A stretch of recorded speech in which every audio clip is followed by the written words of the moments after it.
quieren preguntar, si quieren manejarlo por el chat, y yo les voy respondiendo a lo del chat, a lo mejor para que no se haga tanto lío con que se mezclan las preguntas. Si ustedes quieren, preguntan por el chat y yo les respondo. ¿Qué les parece?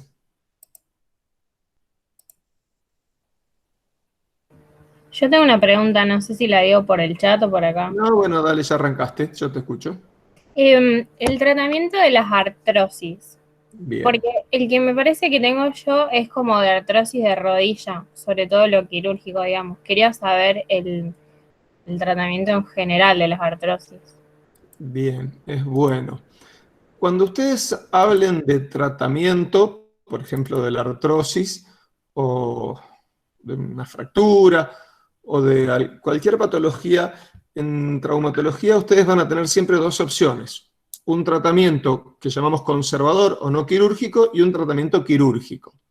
Entonces, después tienen que definir en qué situación o en qué caso ustedes van a usar un tratamiento conservador o un tratamiento quirúrgico.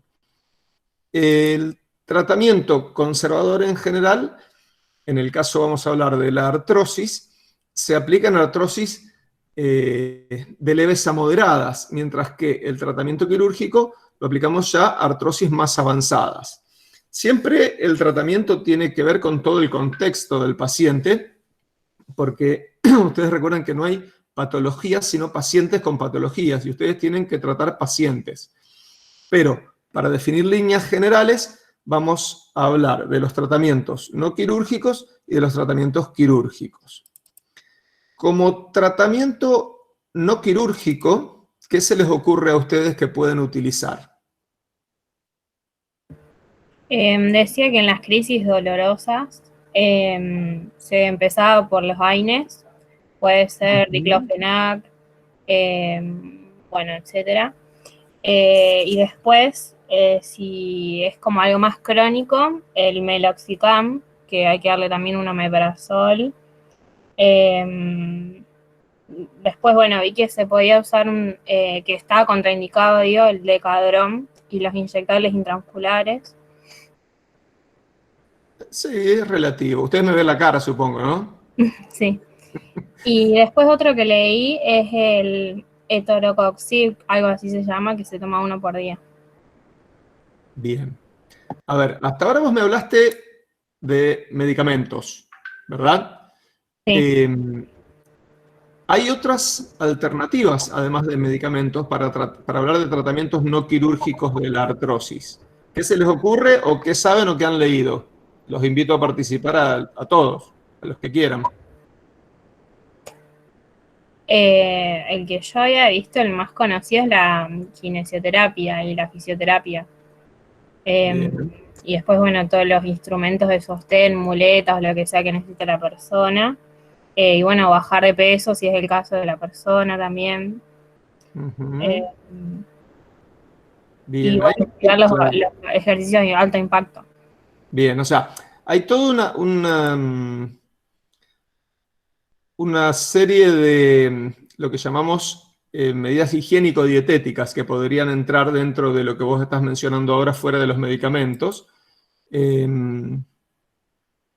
que es, a ver si yo les puedo compartir pantalla. Ustedes me dicen si funciona o no funciona.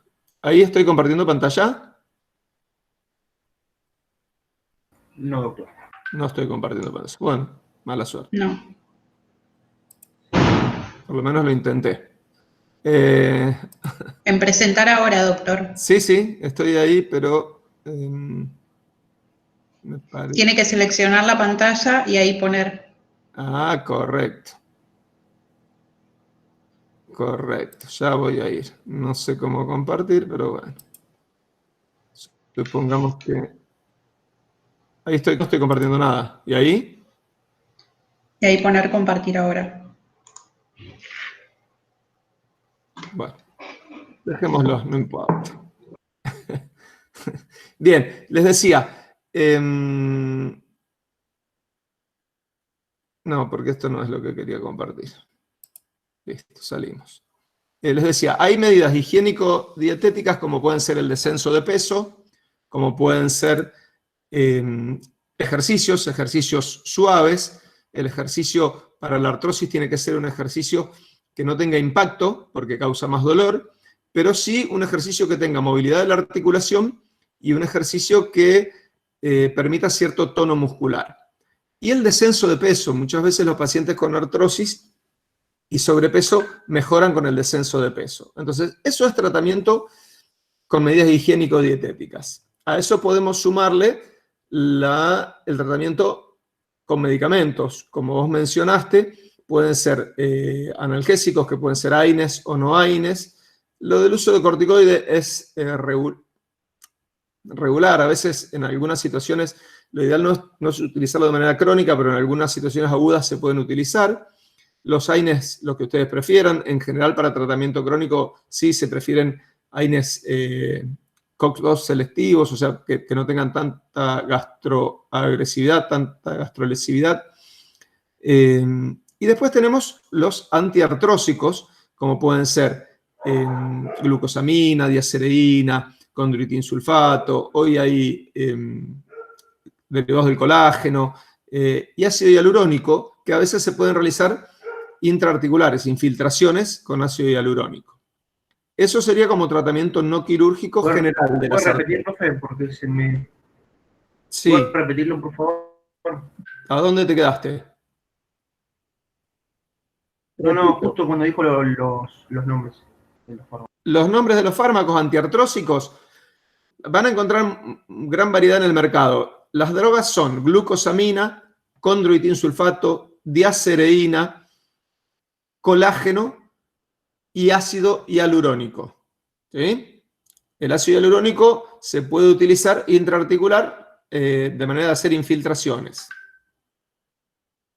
Y después, como tratamientos quirúrgicos, esto podríamos ya hablar de artrosis más avanzadas. Tenemos una artroscopía que puede ser para una artrosis de leve a moderada o en un paciente joven, que a veces lo que permite es mejorar un poco el estado de la articulación, hacer una especie de limpieza de la articulación. Las osteotomías, que son mejorar el eje articular, y las artroplastías, que son el reemplazo protésico de la articulación. Después, para algunos casos, otra técnica quirúrgica es la artrodesis, que es la fijación de la articulación. Por supuesto que tenemos que aplicarlo a cada caso y a cada grado de artrosis y a cada paciente en particular. Pero esas son las 4 técnicas básicas generales de tratamiento quirúrgico. ¿Se entiende hasta ahí?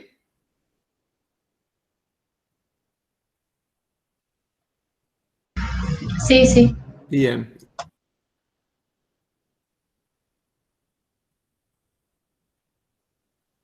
¿Quién más?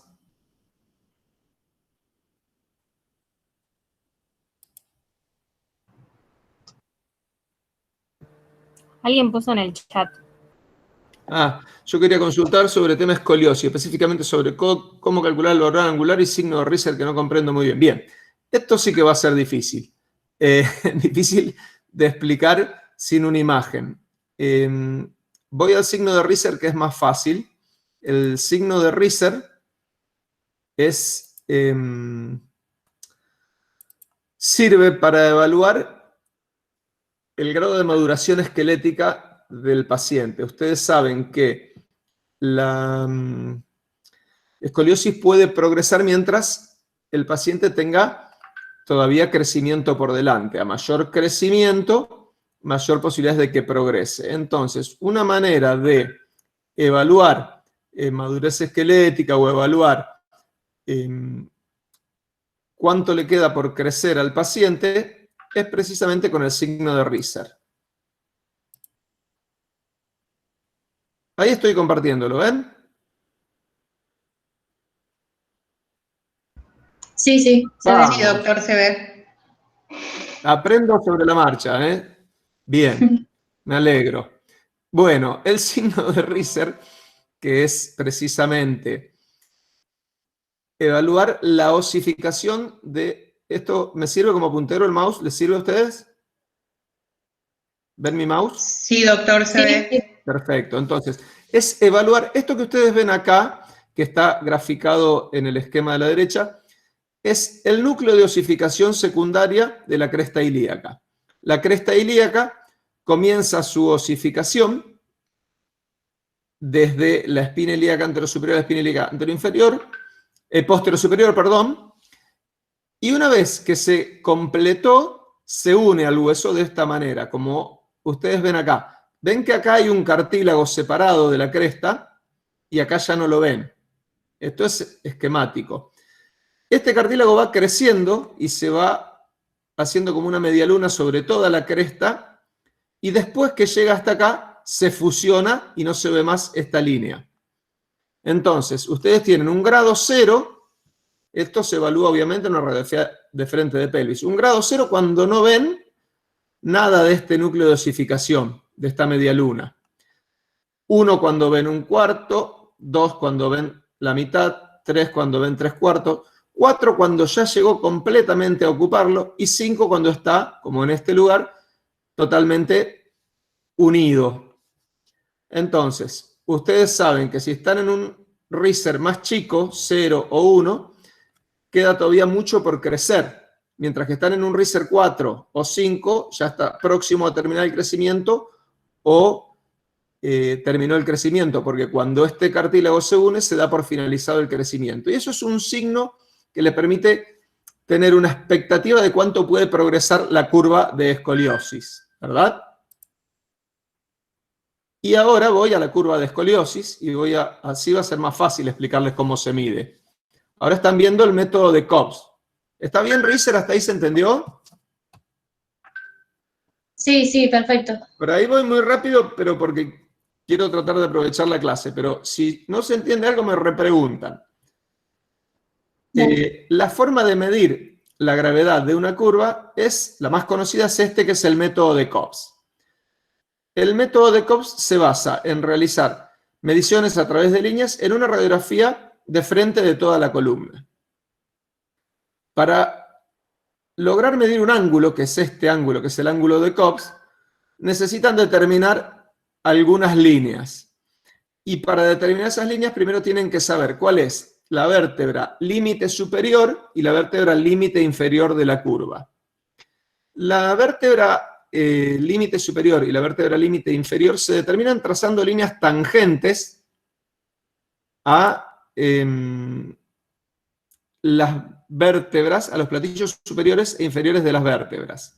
Ustedes ven, esta línea sería una tangente al platillo superior de esta vértebra. Si yo pudiera dibujar una línea, y no sé si voy a poder, a ver, si yo pudiera dibujar una línea sobre esta vértebra, tangente a esta vértebra, yo vería, maldición, yo podría ver que esta línea no apuntaría al centro de la curva, mientras que si yo dibujara líneas tangentes sobre estas vértebras, ¿sí?, todas apuntarían al centro de la curva.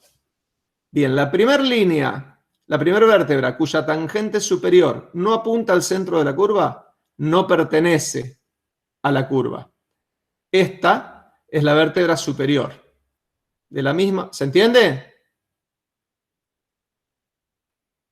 Es difícil. Sí, sí. Sí, se entiende. Bien. De la misma manera haría con la vértebra inferior. Si yo trazo la tangente al platillo inferior, el primero que no, acá tendríamos que hacer, que no apunta al centro de la curva, ¿verdad? Esta ya no apunta al centro de la curva, no pertenece a la curva. Entonces, esta es mi vértebra límite inferior. Ya tengo mis dos vértebras límites, ¿se entiende? Entonces, esta y esta, voy a tratar de ser lo más gráfico posible, serían las vértebras límites. Entonces, yo tengo que medir el ángulo de Cobbs. El ángulo de Cobbs es este ángulo. Este ángulo. Es este ángulo que ustedes ven acá. Este ángulo es idéntico a este, por complementariedad de los ángulos, ¿verdad? Entonces, podría pasar que quizás, si la curva fuera muy leve, y ustedes tuvieran esto acá como vértebra límite superior y esto acá como vértebra límite inferior, imagínense hasta dónde tendrían que ir a medir el ángulo, ¿verdad? Entonces, para no tener que hacer semejante radiografía o pizarrón, es que medimos este ángulo, que es el complementario, el que se crea trazando las perpendiculares a las líneas tangente superior y tangente inferior de las vértebras apicales, o de las vértebras límites, superior e inferior. Entonces, este es el ángulo de Cobbs. ¿Se entendió?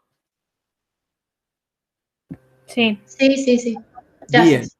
Si llegaron a entender eso, a mí me llevó, les diría, 6 meses de la residencia. Bueno, así que los felicito. O soy muy bueno explicando o ustedes son más inteligentes que yo.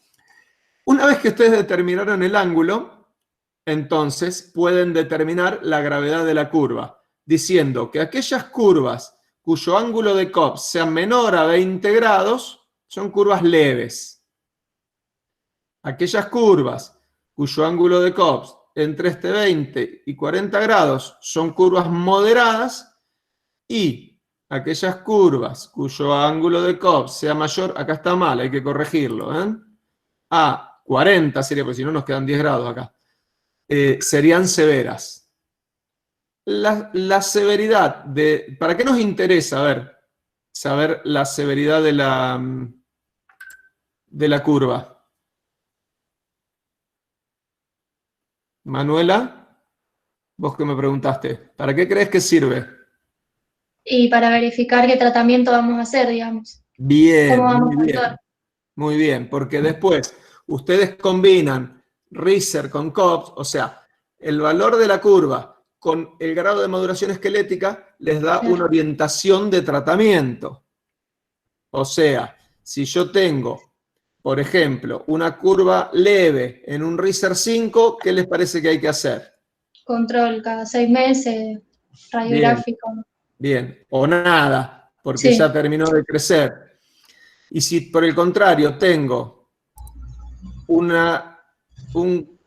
ángulo de Cobbs de 45 grados con un Riser 2, Quirúrgico. bien, más o menos y a grandes rasgos. No es tan matemático, pero bueno, más o menos y a grandes rasgos. ¿Por qué? Porque los tratamientos para la escoliosis pueden ser, como ustedes dijeron, desde una simple observación, control y ejercicios en curvas leves. Algunas de estas alternativas, que son distintos tipos de corset, en aquellas curvas de leves a moderadas, dependiendo del Riser, o en los casos severos, algún tipo de corrección quirúrgica y fijación, de esta manera, que se llama artrodesis. Bien.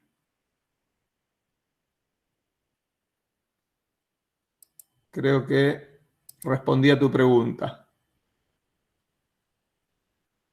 Sí, gracias.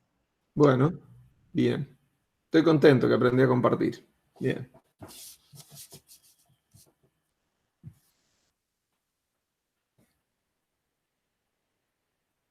Sigo escuchando o leyendo. Yo quería consultar de tumores óseos.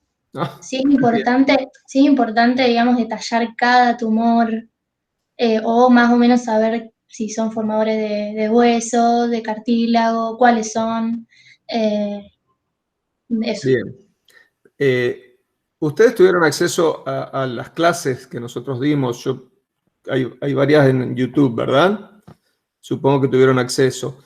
Digo, ahí ustedes pueden ver que hay dos enfoques de los tumores. Uno es de generalidades, que son características aplicables a todos los tumores. Y ahí hablamos de la clínica, donde es importante de cada tumor la edad, la localización. La localización quiere decir en qué hueso y en qué parte del hueso, si es un tumor metafisario, si es un tumor epifisario, si es central, si es periférico. Sexo, a veces hay diferencias por sexo. Hablamos de la forma de presentación, a veces algunos se presentan con una fractura patológica, otros se presentan con alguna característica especial del dolor. Hablamos de estudios complementarios, hablamos de signos de malignidad, de signos de benignidad, y hablamos en un concepto general de tratamiento. Eso es generalidades de tumores. Después, los tumores son muchos. Ustedes saben que hay una clasificación muy vieja, pero que todavía se sigue utilizando. Por lo menos deberían conocer esa clasificación y conocer los tumores más importantes. Importantes por dos motivos, o por frecuencia de presentación o por gravedad del tumor. Rápidamente, o sea, no pueden desconocer al osteosarcoma. O sea, después de cada tumor en particular, sí van a tener que recordar específicamente estos datos. A qué edad es más frecuente, en qué sexo, en qué hueso se localiza y las características que presenta radiológicas o imagenológicas y cuáles serían los posibles tratamientos. Les repito, es muy difícil que lo sepan de todos los tumores y les voy a ser honesto, yo no lo sé de toda esa lista de tumores, todas las características. Sí los más importantes. Rápidamente repasaría, saber si son benignos o malignos, osteomosteoide, osteosarcoma, osteocondroma, condrosarcoma, mieloma, tumor de células gigantes, hay lesiones pseudotumorales, quiste óseo simple, quiste óseo aneurismático. A ver, vayamos a un ejemplo para que sienta. Creo que de nuevo Manuela preguntaste, ¿no? Sí, yo. ¿Quién quiere? Manuela. Bueno, a ver, por ejemplo, ¿cómo te tomaría yo el examen? Yo te diría, se presenta a la consulta un chico de 16 años con dolor a nivel de la rodilla, por arriba de la articulación, a nivel del fémur distal, de un par de meses de evolución y que nota que ha aumentado de tamaño su muslo. Le haces una radiografía y ves una imagen que presenta alguna anormalidad o alguna anomalía, algún puntillado, algún grado de destrucción de la cortical. ¿En qué pensarías?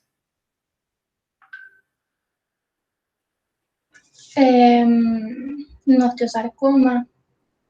Claro. ¿Por qué? Por la edad, por lo que veo en la radiografía. ¿Por qué más? Eh, Te dije que está en el fémur distal. sí, La localización. en la metáfisis. Exactamente. Entonces, sí, esa es la manera de estudiar Claro. los tumores. O sea, Sí, puede ser que yo te pregunte de esta manera y te diga, bueno, ¿qué le propondrías como tratamiento? O puede ser que te diga, háblame de osteosarcoma y vos me tengas que contar este paciente, ¿verdad? Claro. Ok. Pero esa es la forma en general de que tienen que estudiar los tumores. Ok. Bien.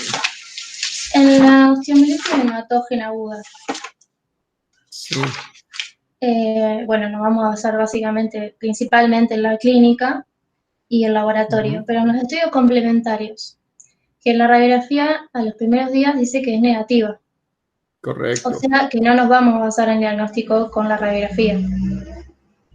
O sea, le vas a pedir una radiografía Sí. Que seguramente va a ser negativa si es una osteomielitis hematógena aguda, pero va a ser un estudio que lo vas a tener accesible y rápido y que te va a servir quizás para algún tipo de diagnóstico diferencial.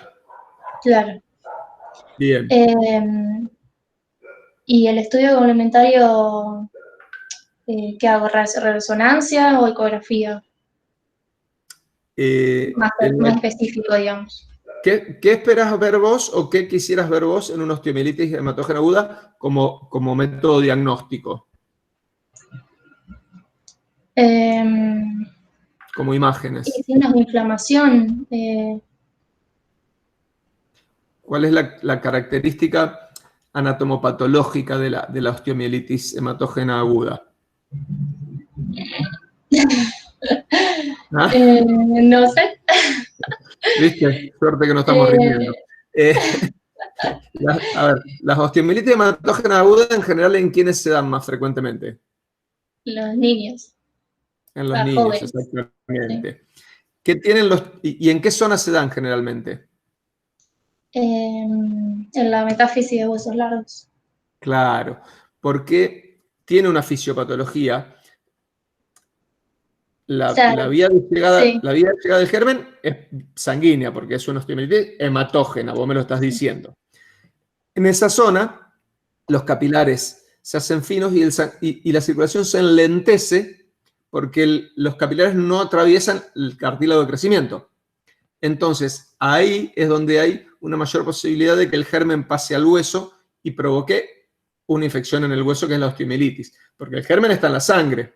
Hay una bacteriemia y esa bacteriemia, esa carga de bacterias, se traspasa de los capilares al hueso y hace la infección aguda en el hueso. Eso es una osteomielitis. Entonces, cuando el germen pase al hueso, clínicamente, ¿qué vas a encontrar? ¿Qué va a tener el paciente? Fiebre y dolor. Perfecto. Entonces, en un chico con fiebre y dolor suprametafisario de fémur, que es el lugar más frecuente, el diagnóstico primero que ustedes tienen que hacer es una osteomielitis hematógena. Entonces está perfecto. ¿Qué estudios complementarios le vas a pedir a ese chiquito, a esa mamá que le trajo a su nene de 6 años que empezó con fiebre hace 48 horas y que ahora, o hace 24 horas, y que ahora hace 2 horas agregó mucho dolor que no puede pisar y que cuando vos lo tocas le duele arriba de la rodilla? ¿Qué vas a hacer con ese chico? Te llegó a tu consultorio. Vos sos la pediatra, Manuela. Sí. Bien. Un laboratorio Bien. ¿Qué te interesa ver? y que va a haber, puede haber aumento de eritro, de PCR, leucocitosis y hemocultivo positivo en la mitad de los casos, generalmente. Bien, perfecto. Eso pedís como laboratorio. O sea, Sí, ¿por qué pediste eso? Porque estás sospechando una osteomielitis. una Perfecto. osteomielitis. ¿Y Sí. qué le vas a pedir como estudio imagenológico? Me dijiste que Una una radiografía radiografía. donde no ibas a ver nada. Perfecto. Y acá Sí. habíamos quedado. Me dijiste si le pedías una ecografía, una resonancia, y yo te pregunté qué esperabas ver o qué querías encontrar. Sí. Sí.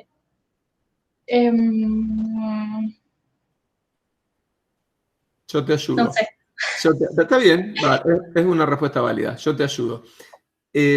La ecografía, ¿qué ve? Partes blandas.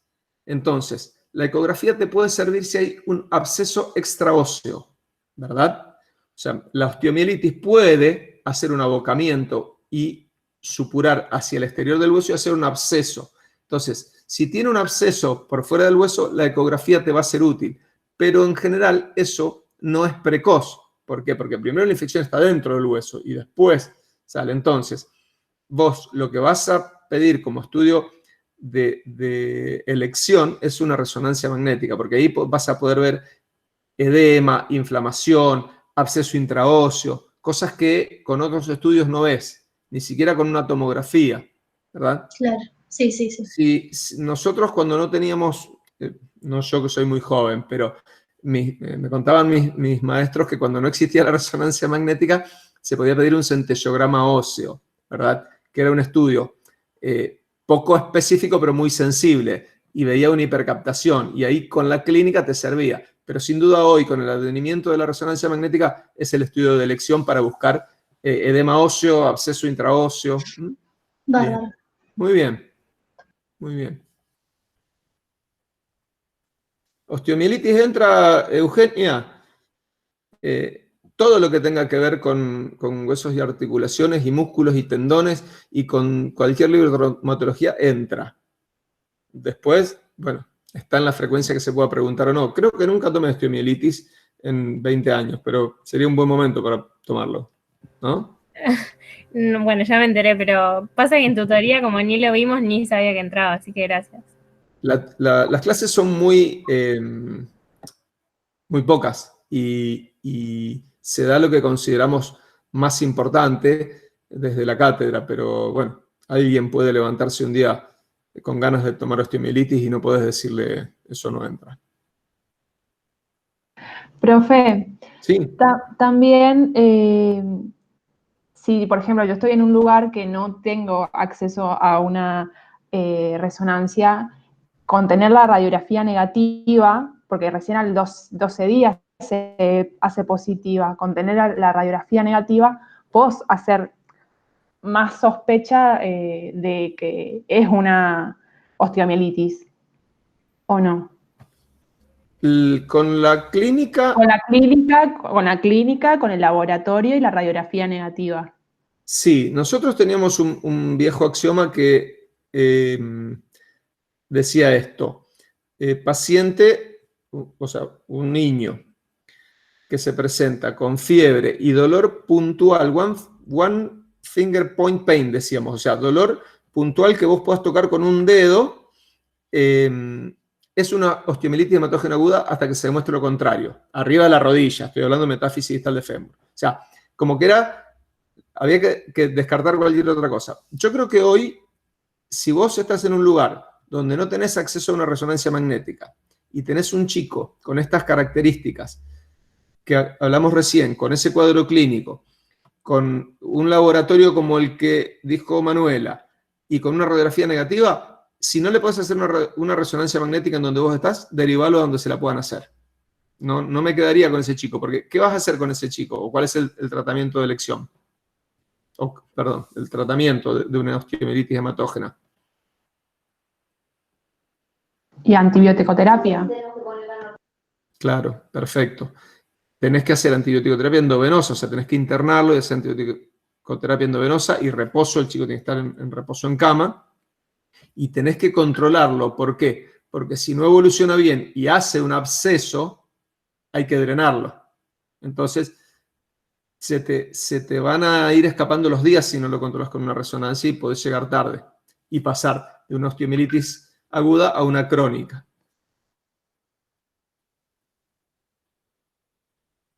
O sea, yo no me quedaría sin tener el diagnóstico confirmado con una resonancia.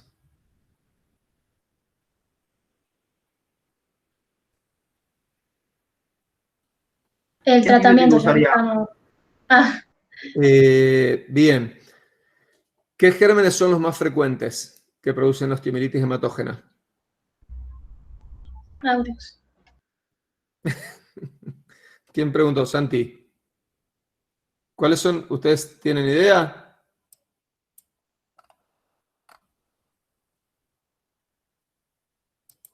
Son parecidos a los de la endocarditis, el Staphylococcus aureus y ese estilo. Bien, estáfilo y estrepto como primera elección en chicos menores de 4 años, creo que también juega un poco el hemófilus, ¿verdad? La verdad que no podría, yo creo que se hace un tratamiento empírico de amplio espectro que en general lo manejan los infectólogos. En general creo que se usan cefalosporinas de segunda o de tercera generación o ampicilina sulbactam, pero no quiero mentir, le podemos preguntar a un infectólogo. Nosotros, estos pacientes son de manejo conjunto con el servicio de infectología. Pero sí es tratamiento endovenoso. Y después inmovilizo con yeso. Está discutido la inmovilización enyesada en una osteomielitis. Sí reposo, pero la inmovilización enyesada está discutido. En una época donde se le hacía siempre yeso, hoy eso ha cambiado. No buscamos tanto inmovilización enyesada como reposo.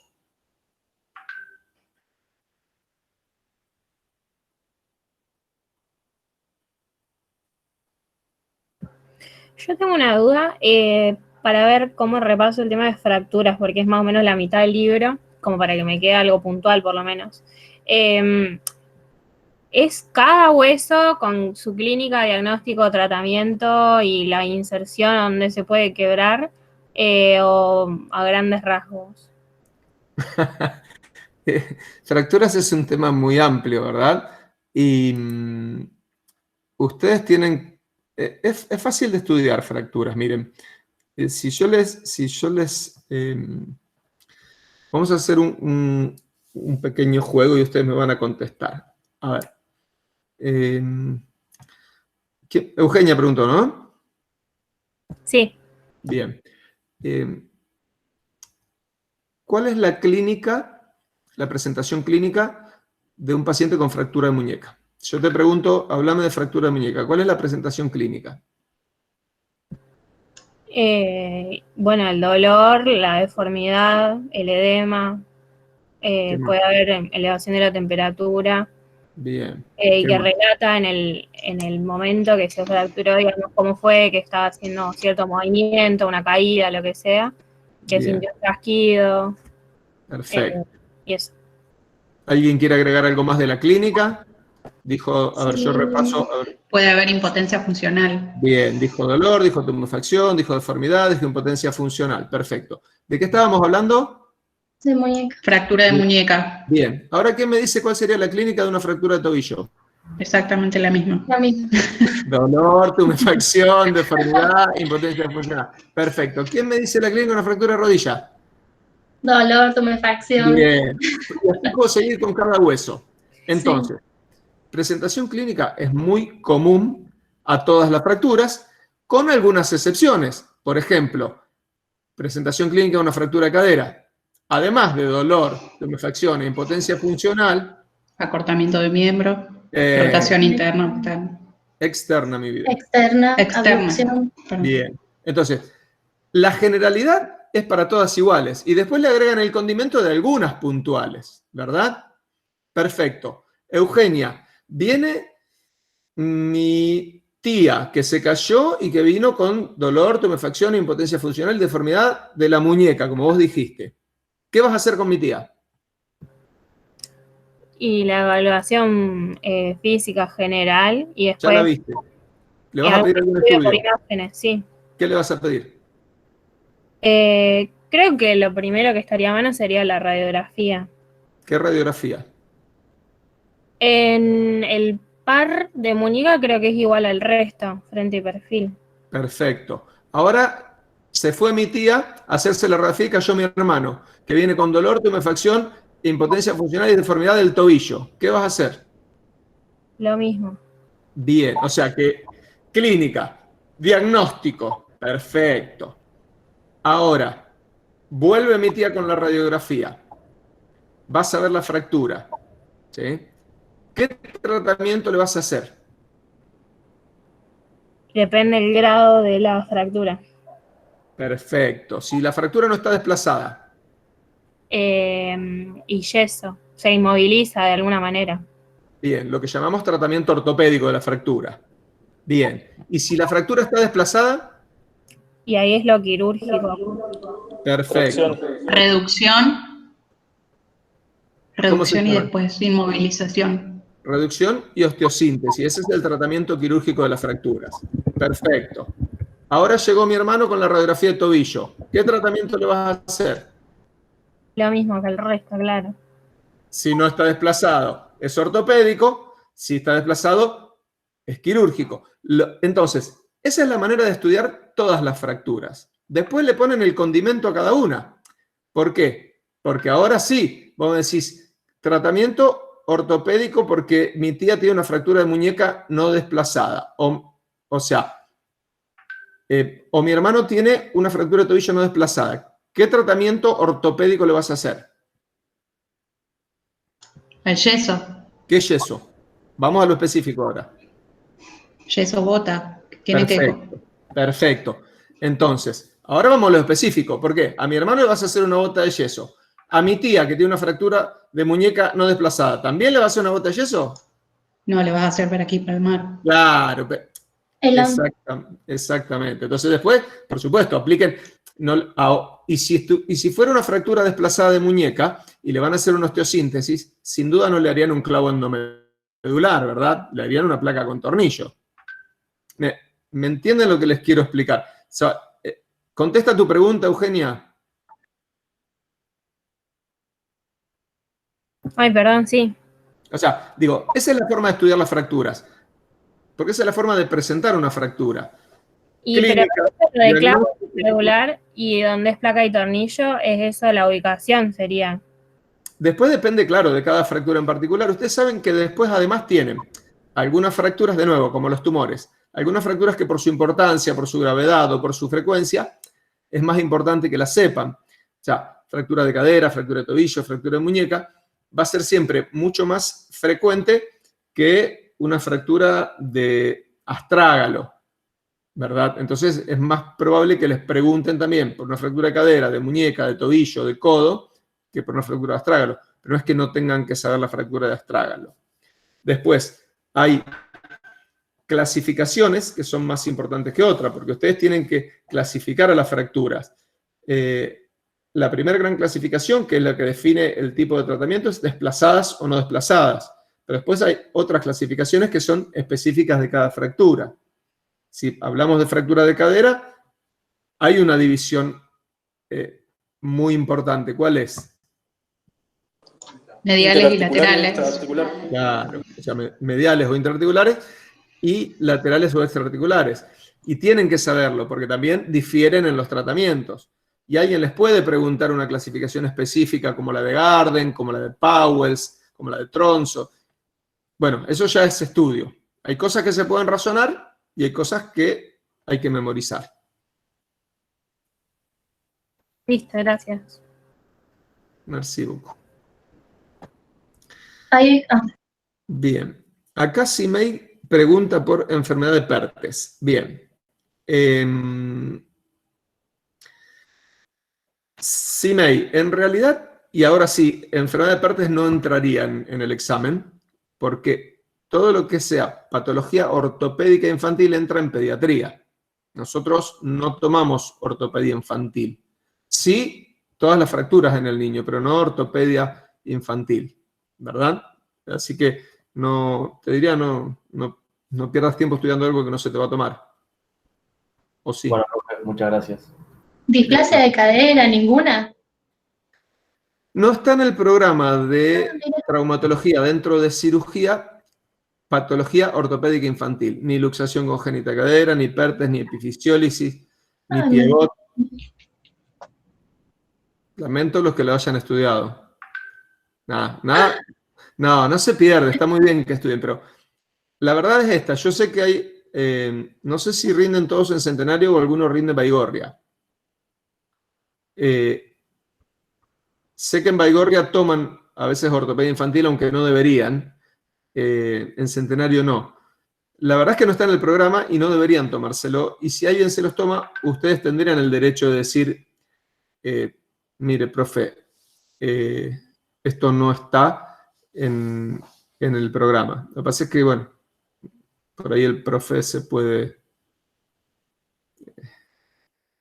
enojar y decir, no, bueno, yo quiero que me lo digas, o bueno, si tenés suerte te pregunto otro tema. Va a ser para discutir, pero ustedes deberían tener la razón en que no está en el programa. Yo no tomo ortopedia infantil. Y los colegas que conozco tampoco. Un tema menos. Varios temas menos.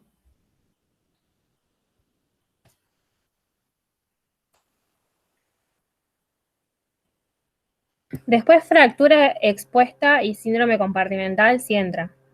Sí, fractura expuesta y síndrome compartimental entran. Es mucho más importante fractura expuesta, pero sí,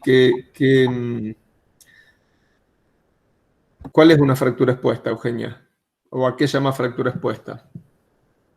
Y la que tiene algún segmento que atraviesa el plano cutáneo.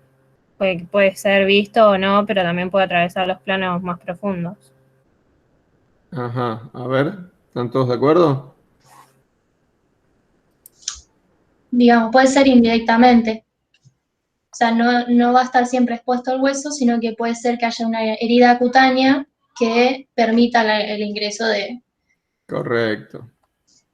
Bien, o sea, ¿están todos de acuerdo? La fractura expuesta, por definición, es aquella que tiene una comunicación entre el foco de fractura y el exterior, ¿verdad? O sea, no necesariamente tiene que estar el hueso expuesto. Puede ser que haya una herida que comunique con el foco sin que el hueso esté expuesto. Por ejemplo, a ver, esa es una fractura expuesta, ¿no? Sí, A ver, o sea, acá estamos viendo el hueso sí. expuesto a través de una herida, pero esta también es una fractura expuesta. Ujú. ¿Por qué? Porque tengo una herida sobre un foco de fractura. Entonces, son los dos ejemplos. Acuérdense para eso que hay una clasificación, que es esta, que es la clasificación de Bustilo, porque no es lo mismo, obviamente, esta exposición que esta de repente. Es mucho más grave esta que esta, y el tratamiento probablemente sea distinto. Entonces hay una clasificación de acuerdo al tamaño de la herida, la contaminación de la herida y al grado de lesión de las partes blandas, que este señor Bustilo y este señor Anderson se tomaron el trabajo de hacer. Y esta es una de las clasificaciones que ustedes deberían saber. ¿Qué harías con una fractura expuesta? A ver, siempre me la agarro con los mismos, pero bueno, son los que preguntan. ¿Qué harían con una fractura como esta? Y primero el lavado de la herida con algo que no sea colorante, tipo Parvinox, no, sería solución fisiológica o algo por el estilo. Y después debridar si hay algo sucio a la superficie y después el tratamiento antibiótico endovenoso. Bien, vamos a hacerlo más interesante. Vamos a suponer, Eugenia, que vos estás en la guardia, son 9:30 de la noche, estás a punto de irte a comer, ¿verdad? Y me traen a mí que me caí de la moto y presento, soy yo, te vas a acordar, y presento esta lesión. Me acaban de traer de la calle, acabo de entrar, ¿sí? Estoy arriba de la camilla de tu guardia. Claro, probablemente. Hola, Eugenia, ¿cómo estás? Hola, doctora Eugenia, ¿cómo le va? ¿Se acuerda que yo fui docente suyo? ¿Qué tal? ¿Cómo está? Me muero, ahí ya me morí. Bueno, ¿qué haces? Dale, vos estás en la guardia y llegué yo. Y pasa que si vos te caíste así en un accidente de tránsito, probablemente seas un politrauma y haya que evaluarte globalmente. Bien, me encantó, perfecto. ¿Qué tendrías que evaluar? Y bueno, no, si estás consciente, si estás respirando, tu circulación, tu estado neurológico, si tenés golpes en otros lados. Perfecto. Fíjate que te estoy hablando y te reconocí, o sea que estoy respirando. Claro, Estoy claro. lúcido. Pero bueno, está perfecto, ¿eh? Es lo primero que tenés que hacer. Si el paciente te habló, ya te quedas tranquila, ¿verdad? Que respira y que está lúcido. Si el paciente no habla, lo primero que tenés que ver es si está vivo. No va a ser la primera vez que traen a la guardia un paciente muerto. Entonces, lo primero que tenés que ver es si está vivo. Chequeas que respire, chequeas que no tenga la vía aérea obstruida, chequeas que tenga pulso. Y, como vos decís, puede ser en el contexto de un politrauma. Perfecto. Pero justo soy yo, te la voy a hacer más fácil, obviamente. Justo soy yo y te reconocí y te hablé. Pero te hablé mordiéndome los dientes porque me duele. ¡Ay, la puta madre! Mira lo que me pasó. Dale. ¿Qué haces, Eugenia? Dale. Y te pongo, le digo al iniciador que si te puede poner una vía o dos. Bien. Perfecto. Lo primero que haces. ¿Para qué me vas a poner una vía? Para prevenir el shock hipovolémico o neurogénico, si hubiera el caso. Bien, perfecto. Entonces, Se puede usar para pasar analgésicos también. claro, entonces me ponen una vía, como ustedes dijeron, ya que me pasan algunos analgésicos y cómo me duele, pero bueno, esto me está calmando. No sé qué me pusieron, pero me está calmando. Bien, ¿qué más? Y hay que estabilizarte a vos, ponerte en la camilla y en una superficie rígida. Bien. Y ahí, bueno, se podría pedir el estudio, me imagino ya. Bien, ahí mira, ahí estoy arriba de la tabla, ya me pusiste el suero, de paso haceme un antibiótico para empezar a prevenir la infección, ¿verdad? Sí. Y volví con esta radiografía y sigo estando arriba de tu camilla, así. ¿Qué vas a hacer? Y calcula que llamé a algún cirujano a esta altura. Bien, el cirujano está, como son 9:30 de la noche, hasta que yo llegué, me hiciste la radiografía, me pusiste el suero, son 10:30. Lo llamaste al cirujano y te dice, bueno, bancame una horita. y voy que termino de comer. Puede pasar, ¿no? Claro. O puede pasar que estés en un pueblo y que el cirujano no esté en el pueblo, o que tengas que derivar al paciente porque no tengas posibilidad de que el traumatólogo vaya a tu pueblo, o que el traumatólogo esté operando otro accidentado que estaba más grave adentro del quirófano. Bien, estoy yo con vos. ¿Qué hacemos? Y no, hasta 6 horas podés esperar para lo grave, digamos, pero podés hacerte un laboratorio para lo prequirúrgico y dejarte en ayuno. Bien, ahí te estoy ayudando. Entonces, lo que ustedes pueden hacer con esa herida, la verdad que ustedes estaban viendo, además de todo lo que ustedes dijeron, mirá, el ABC, la vía, la hidratación, los analgésicos, el antibiótico, acá, empezamos con esto. Hacemos un lavado, ¿Qué les parece?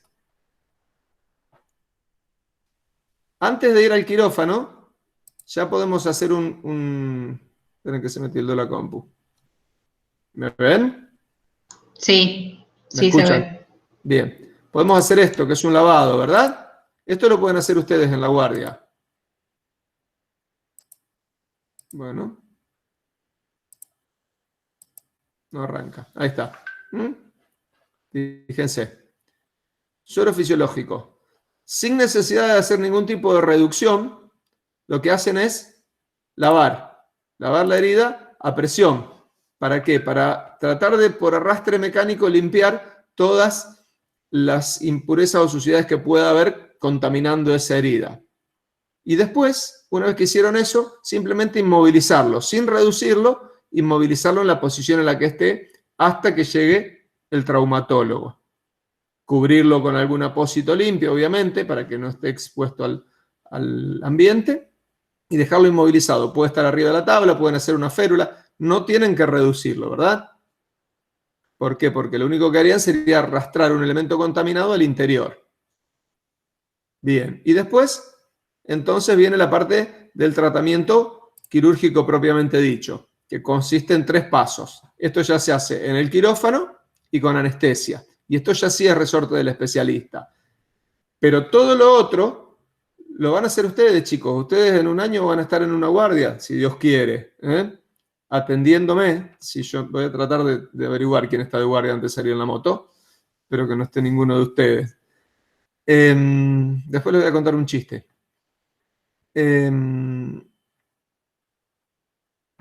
Una vez que ustedes hicieron todo lo que vimos recién en la guardia, entonces sí viene el tratamiento que llamamos tratamiento quirúrgico de la fractura, que consiste, les decía, en estos 3 pasos. Una toilette, donde lo que ustedes me explicaban, debridan, limpian, sacan todo el tejido sucio, todo el tejido muerto. En eso consiste la toilette. La reducción, recién ahí van a alinear la fractura, el miembro. Y por último, la estabilización. ¿Se acuerdan qué usamos generalmente para estabilizar una fractura expuesta? ¿O cuál es el tratamiento de elección? Tutor externo. Tutor externo. Correcto. Esto es un modelo de tutor externo, hay muchos. Tiene una ventaja que les permite tener visualización directa de la herida, o sea, no tienen que cubrir la herida. Y les permite fácil y rápidamente trasladar a ese paciente que puede ser un politraumatizado. Esto es de primera elección. Muchas veces puede pasar que el cirujano en donde está no tenga disponible un tutor externo y pueden tener otras alternativas. ¿Cuáles pueden ser las otras alternativas? Si no tienen un tutor externo. Creo que acá podés usar clavos endomedulares. En general, hay un concepto que... Una expuesta me parece que no. Claro, claro. En fracturas expuestas, en general, el concepto es que en la urgencia, en agudo, no utilizamos elementos de osteosíntesis. Por eso el tutor externo, porque lo que no queremos es poner un elemento extraño, un elemento metálico, en un foco que pueda estar infectado o contaminado. Esto no es 100% así. ¿Por qué? Porque también depende de la gravedad de la fractura. Como yo les decía, fíjense, en una fractura tan grave, seguramente hay gran contaminación y no quisiera poner un elemento de osteosíntesis en este foco. Ahora, de repente, acá, fíjense que sí, puse un enclavijado. ¿Por qué? Porque el grado de contaminación o de infección es mínimo y puedo arriesgarme y colocar un elemento de osteosíntesis. ¿Ven la diferencia entre esta lesión y esta lesión donde no pongo un clavo, sino que pongo un tutor? ¿Se entiende? Sí, perfecto. Bien. Sí, perfecto. Bien. Estamos entonces con fracturas expuestas. Perfecto. ¿Qué más? Miren qué lindo.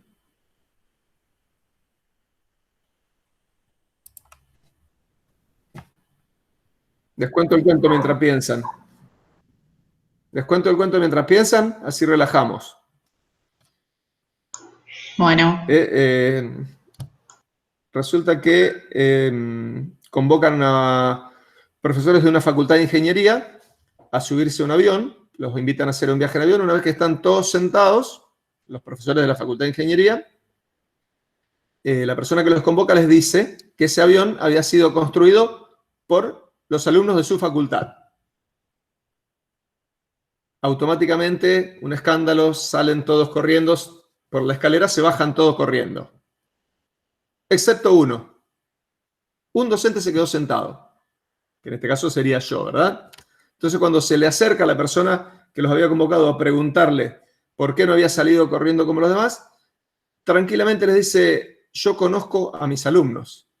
Si este avión los hicieron ellos, estoy seguro que no va a despegar. Es muy bueno. Qué malo, profe.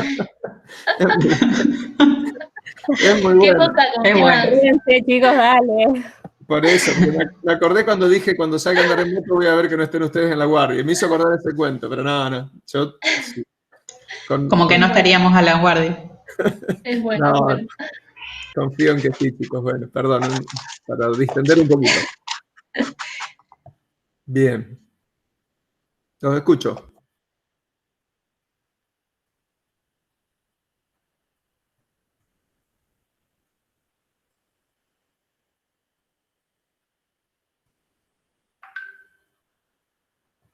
Profe, con respecto a las maniobras para evaluar la coxoartrosis, Sí. vos habías explicado en la clase de dolor articular la maniobra de Thomas, pero también explicaste la de Trendelenburg. ¿Pero por qué la de Trendelenburg? Si eso hace referencia a una insuficiencia del glúteo medio o de los aductores. Bien, está perfecto lo que vos decís y es muy buena la pregunta. En realidad, la maniobra de Trendelenburg la vas a encontrar cuando tengas una artrosis avanzada. ¿Por qué? Porque la insuficiencia de los abductores, o sea, los glúteos básicamente, puede ser por muchas causas. Una causa puede ser neurogénica, por intrínseca de los abductores, pero otra de las causas, y la más frecuente, es por el acortamiento del brazo de palanca. Por ejemplo, en las luxaciones de cadera, en las displasias de cadera, donde la cadera está ascendida, el brazo de palanca es más corto, entonces el glúteo queda insuficiente. Entonces, ¿podríamos tener un Trendelenburg positivo en una artrosis? Sí, en una artrosis avanzada, ¿verdad? Donde ya el desgaste sea tan importante que haya un acortamiento. Entonces, cuando el acortamiento sea importante por el desgaste de la articulación, esa cadera va a tener Trendelenburg. No sé si me llegué a explicar. Tendría que encontrar la maniobra de... Tendría que encontrar, pero no sé si la tengo acá, la maniobra de Trendelenburg, chicos. Estoy buscando. Espere, que ahora le muestro. Denme un minuto. Ahora que aprendí a compartir, estoy re contento. Allá voy. Ahí está. ¿Se entiende cómo es la maniobra de Trendelenburg? Fíjense. O sea, cuando yo estoy haciendo esta maniobra, que esta es la maniobra de Trendelenburg, estoy evaluando qué cadera.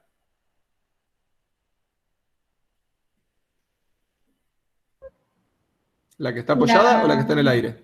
La que está apoyada. Exactamente. Entonces, Si este músculo es suficiente, va a poder mantener la estabilidad pélvica y estas crestas o estos glúteos van a estar a la misma línea. Cuando este músculo sea insuficiente, va a pasar que la pelvis se incline de este lado, hay una oblicuidad de la línea pélvica o cae el pliegue glúteo del lado contralateral. Fíjense que este es el glúteo insuficiente. Puede ser insuficiente porque este músculo no tenga potencia, o puede ser, imagínense que si esta cadera estuviera más arriba, este músculo queda como laxo, ¿me explico?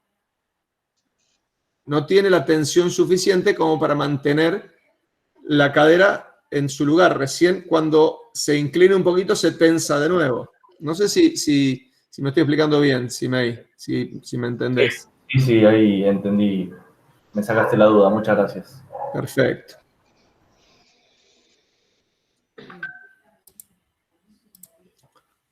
Les digo que por los nombres que estoy viendo acá, ya vi por lo menos una persona que va a rendir conmigo el jueves. No les voy a decir quién, por supuesto, para que no sea trampa.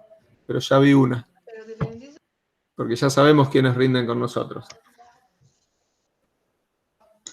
Doc, una pregunta. ¿Con cuánta anticipación nos van a decir? 5 minutos antes. ¿No vamos a saber el tribunal entonces? Sí, lo van a saber. 5 minutos antes. No. Yo ya sé a quiénes les tomo. Yo sé quiénes son los alumnos. Tengo los teléfonos y los mails de los alumnos que les tomo, pero yo les digo que ya vi alguno acá.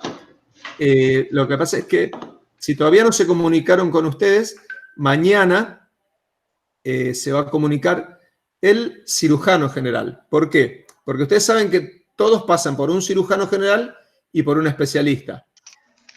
El que se va a comunicar es el cirujano. Si me comunico yo y le digo, Luciano, el jueves rendís conmigo, Luciano ya no estudia más otorrino, no estudia más uro, ya sabe que rinde traumato, ¿verdad? Pero igual con 24 horas no podemos hacer nada. Ya tenemos todos estudiando. ¿Con quién querés rendir, Florencia? ¿Con qué especialidad querés rendir? No, con cualquiera, las tengo a todas estudiadas, pero por ahí es... Me voy a acordar el jueves. El jueves vamos a ver. ¿Soy yo la que te toca rendir? No sé, no. No sea cosa que dejes de estudiar las otras y después me eches la culpa a mí. No, para nada.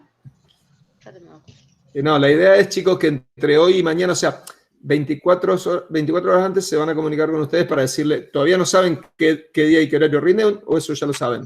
No sabemos nada. No sabemos nada. Bueno, a más tardar 24 horas antes se van a comunicar para decirle día y horario.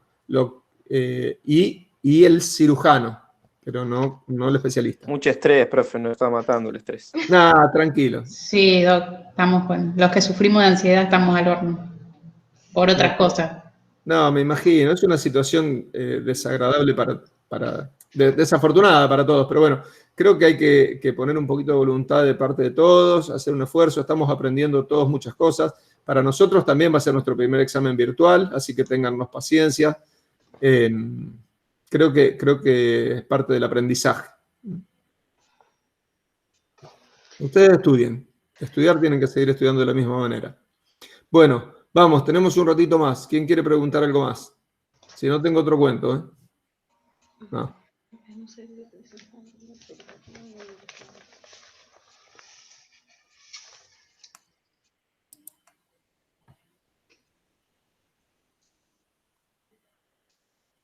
Profe, yo tengo una duda.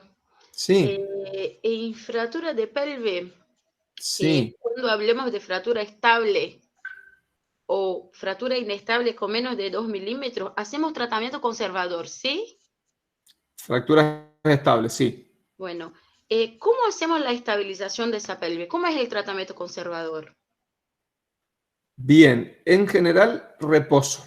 Reposo en cama. Estamos hablando de las fracturas tipo A. Ustedes, las fracturas de pelvis, deberían clasificarlas. Sí. Deberían saber alguna clasificación. A mí la que me resulta más fácil y más cómoda es la de Tile, porque me parece más sencilla de entender, más simple. A, B y C, las A son las estables, ¿verdad? Sí, Las fracturas estables las tratan de manera ortopédica, con reposo en cama. Son fracturas de la rama, en general no necesitan, vienen algunas cinchas o inmovilizadores de pelvis, pero con reposo en cama es suficiente. perfecto. Perfecto, profe.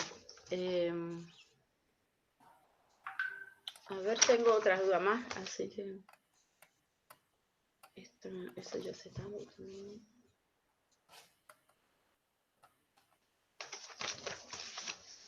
La de acetábulo, la fractura de acetábulo, el tratamiento ortopédico también, reposo.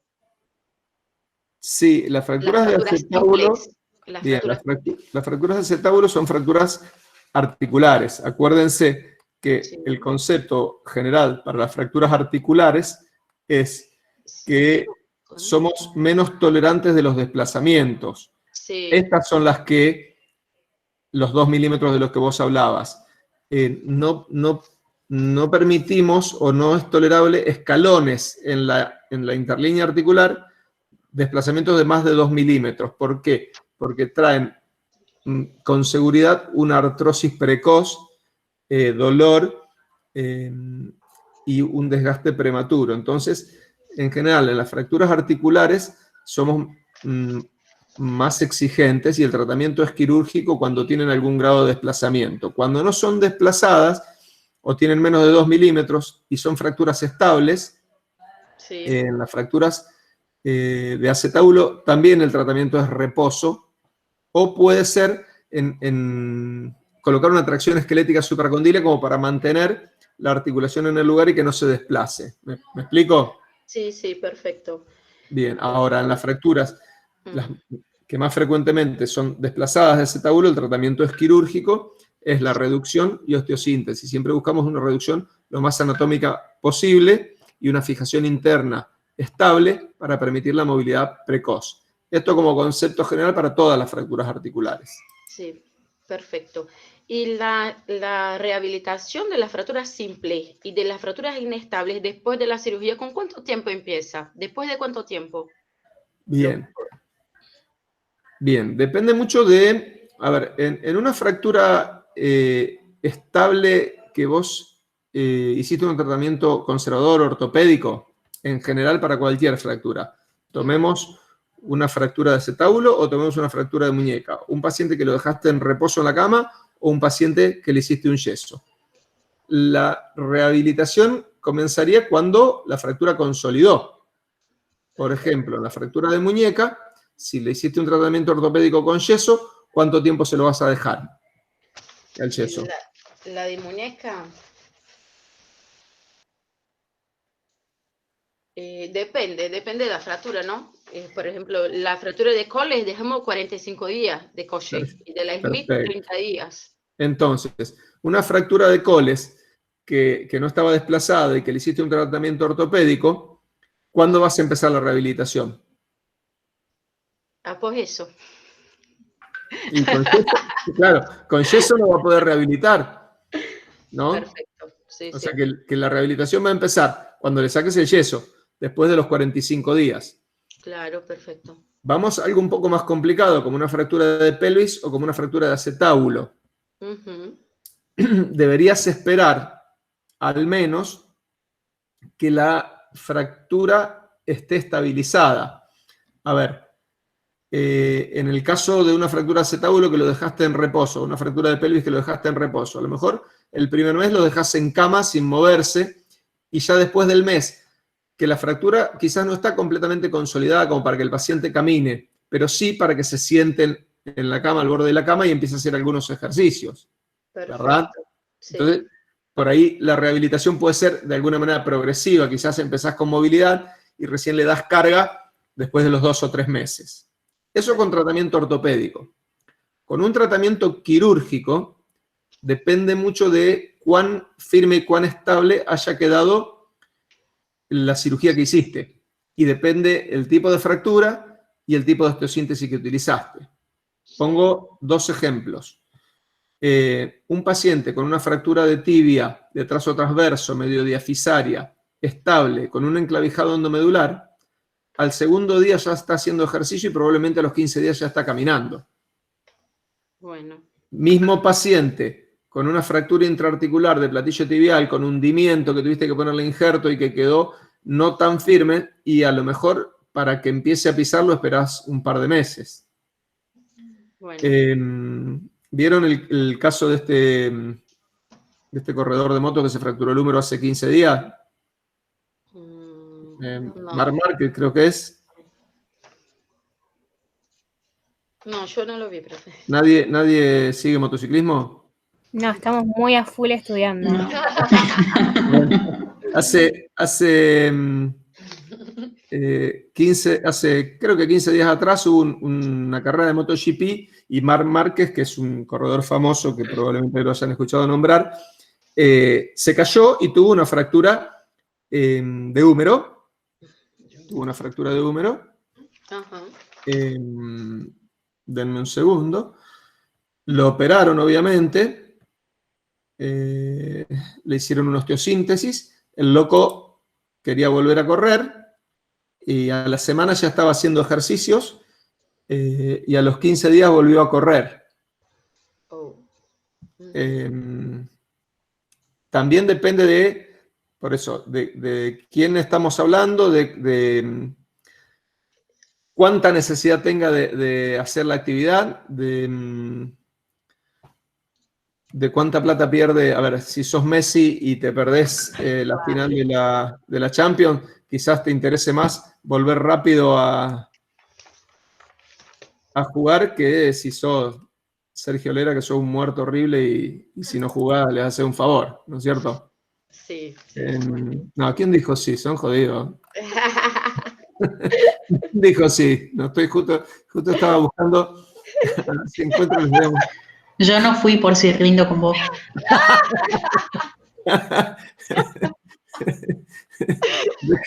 Déjenme ver si encuentro. Miren, a ver. A ver. Un ratito. Bueno, van a estar viendo Esto va a ser arriesgado. Les pido... Uy, encima están grabando. Bueno, les pido piedad. Les pido piedad si se ve algo que no se tenía que ver. Estas cosas pueden pasar. Pero les quiero mostrar para que vean que no les miento.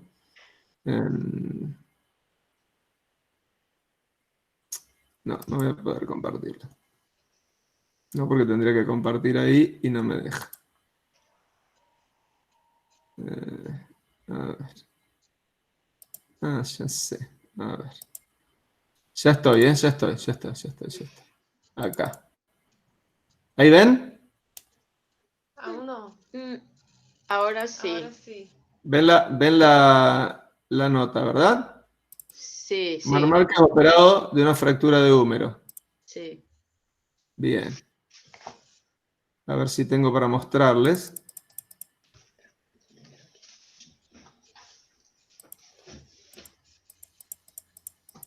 La fractura que había tenido. Acá está. José que puede la semana que viene.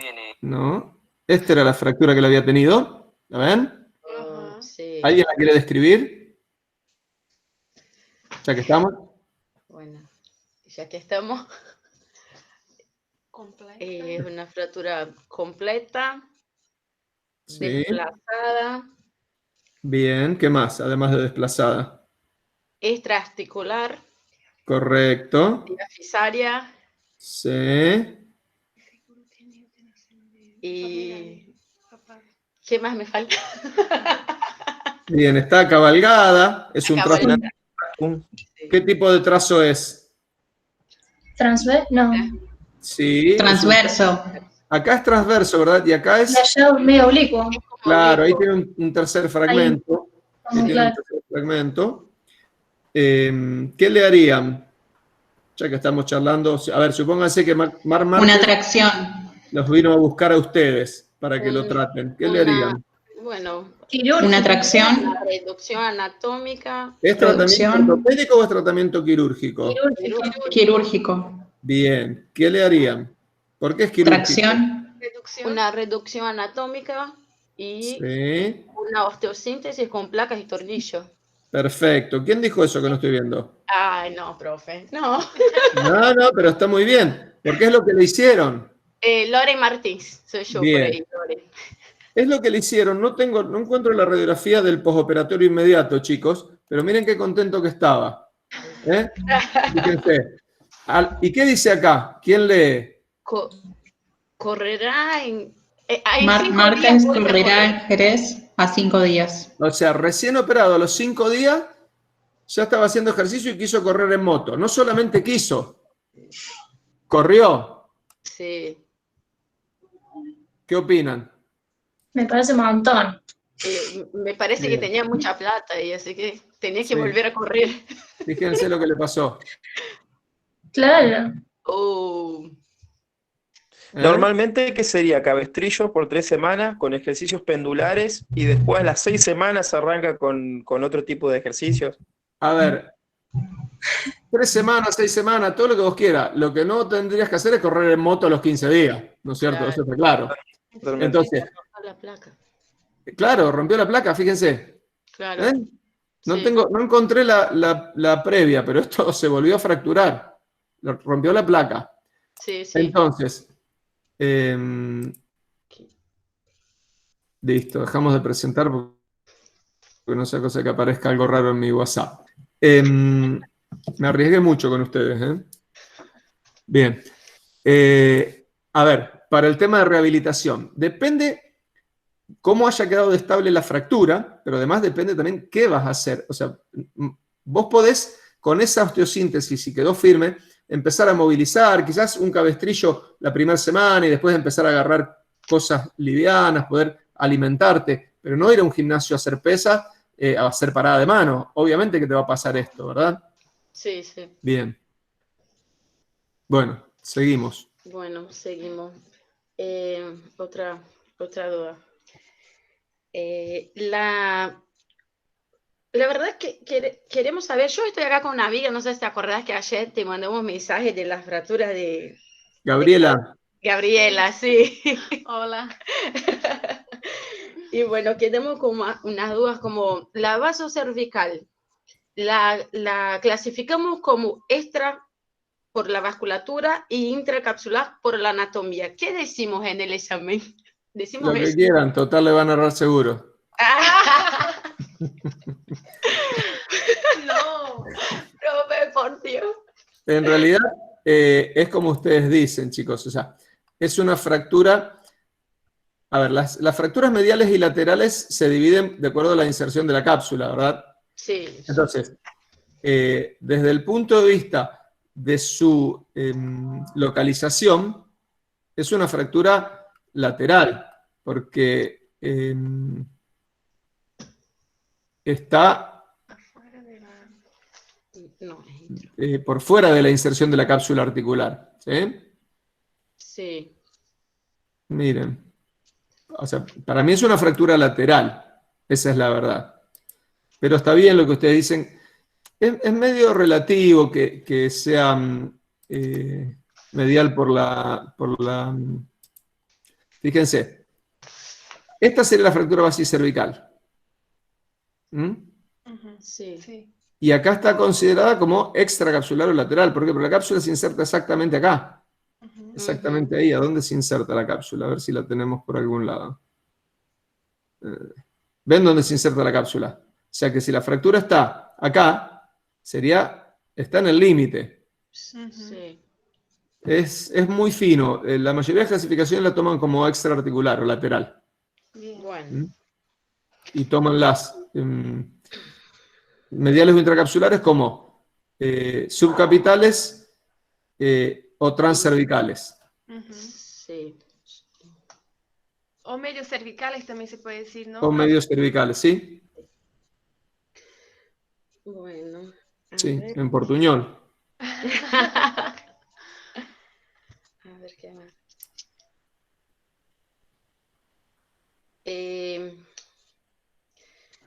Del tratamiento, otra vez eso, porque es como que es muy...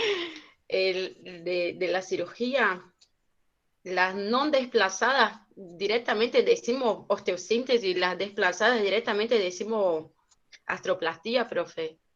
¿O no? Es relativo. A ver, Claro.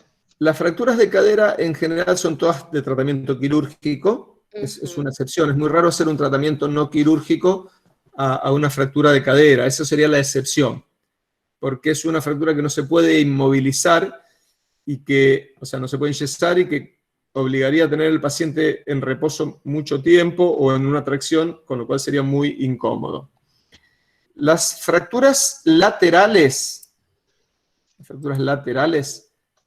en general a todas se les hace osteosíntesis, reducción y osteosíntesis, que puede ser con clavo placa, con clavo cefalomedular. Acá tienen, por ejemplo, una fractura lateral, en general osteosíntesis. Esto es un clavo placa, un modelo de clavo placa, esto es otro modelo de clavo placa, una fractura subtrocantérica, esta es una pertrocantérica. O sea, las fracturas laterales, esto es un clavo cefalomedular o clavo endomedular corto para una fractura lateral. Entonces, como concepto general, las fracturas laterales se les hace toda osteosíntesis. ¿Por qué? ¿Qué característica tienen las laterales que no tienen las mediales? Son extraarticulares Sí. y la principal complicación acá es la consolidación viciosa. ¿Qué quiere decir eso? Que puede consolidar mal, digamos.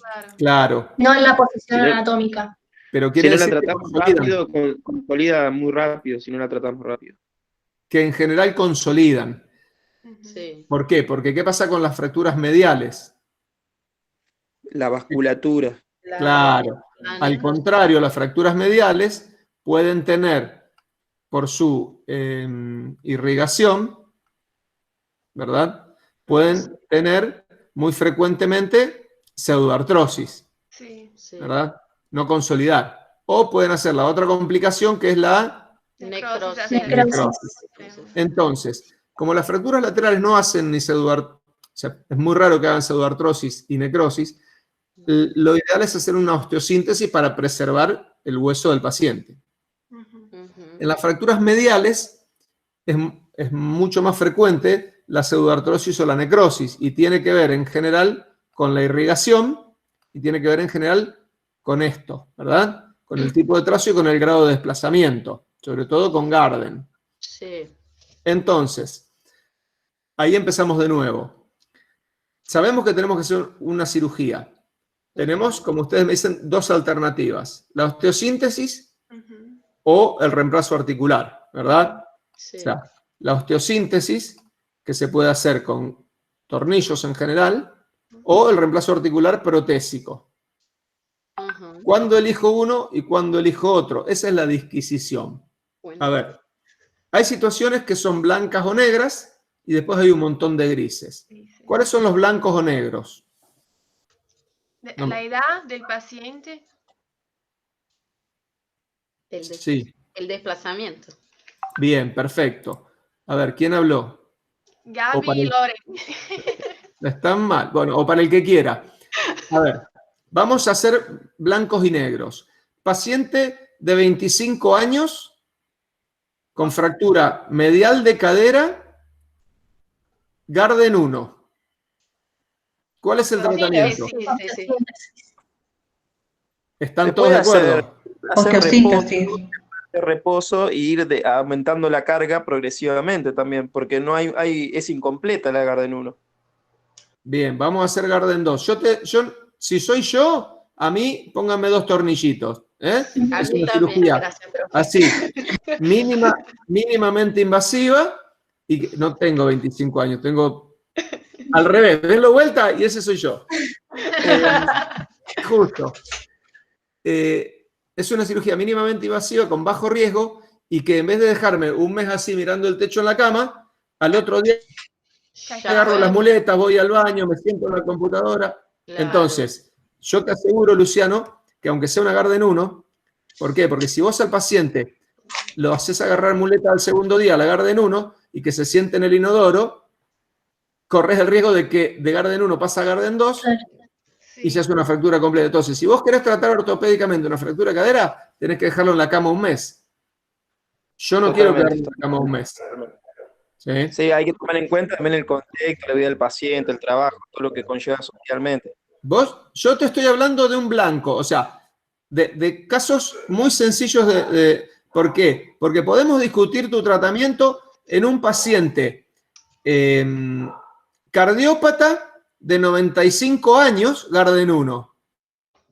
Ahí a lo mejor te doy la razón y te digo, y a lo mejor lo dejo en la cama. No sé, ¿eh? Para mí es un gris, lo discutiría. ¿Sí? Pero te estoy tratando de poner un ejemplo que se entienda. O sea, paciente joven con fracturas sin desplazamiento, Garden 1, 2, si querés, para que no discutamos, es osteosíntesis. Al otro extremo, paciente de 80 años con una Garden 4, Artoplastía. exactamente. Entre medio, todos los grises. ¿Por qué? Porque si yo te digo, ahora tengo un paciente de 52 años, joven activo, como yo, con una Garden 2,5, 3. Osteosíntesis. Depende. Gracias, No sé. Florencia, estás aprobada. Hay que ver también Depende.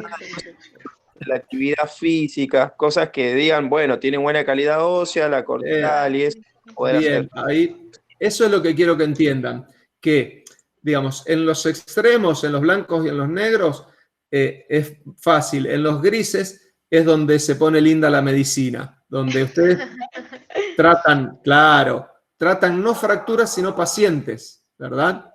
Sí, Donde ustedes, claro. cada paciente es distinto y con cada paciente tienen que evaluar qué le van a hacer. Y eso es lo lindo de la medicina, créanme. Es sentarse al lado de la cama del paciente, charlarlo con él, ver qué características tiene, si es un paciente, qué actividad tiene, qué hace, qué le gusta hacer, qué expectativas tiene, si va a cumplir o no va a cumplir con lo que ustedes le van a pedir. Y después, en todo el combo deciden. ¿Mm? Bien, así es fracturas de cadera, de lindo. Bien. Bueno, Bárbaro. a ver. Bueno, ¿quieren? A ver, llevamos 1 horita y media. Yo creo que entre 1 hora y media y 2 ya después no prestamos más atención ninguno, ni ustedes ni yo. Pero si quieren, tiramos algún temita más. Profe, tenemos una duda en tumores, Sí, de células gigantes. No sí, nos termina de cerrar porque se hace maligno. O sea, es benigno, pero muy Tiene agresivo pero- local. Y después, y la recidiva sería que viene de la forma maligna. claro. A ver, el tumor de células gigantes es, como vos decís, un tumor histológicamente benigno, ¿verdad? En la anatomía patológica es un tumor benigno, pero con un comportamiento maligno, porque es un tumor muy agresivo, muy destructivo, que invade mucho. Entonces, histológicamente es benigno, pero por su comportamiento es malo, se porta mal. Bien. Y además es un tumor que tiene chances de malignizar. ¿Por qué? Porque es un tumor que tiene que recidivar. Por eso hay que ser muy exigentes con el tratamiento, con la cirugía. Porque si quedan células puede recidivar y si recidiva tiene más chances de malignizar, o sea, de ser una transformación maligna histológicamente. O si se lo trata con radioterapia, por eso la radioterapia está contraindicada, porque también se ha visto que puede malignizar después de la radioterapia. ¿Me explico? Sí. No sé si tengo por ahí la de tumores.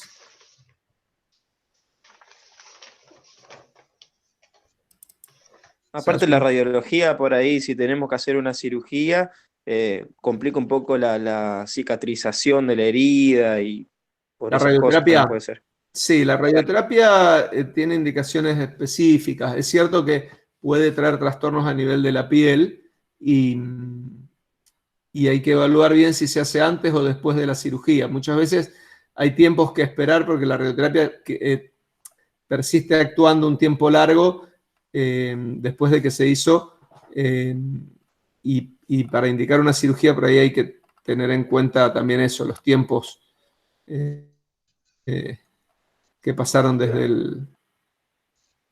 Miren, Les voy a mostrar para que entiendan una imagen. Ahí voy a compartir con ustedes. Esta. Fíjense. Esto es un tumor de células gigantes.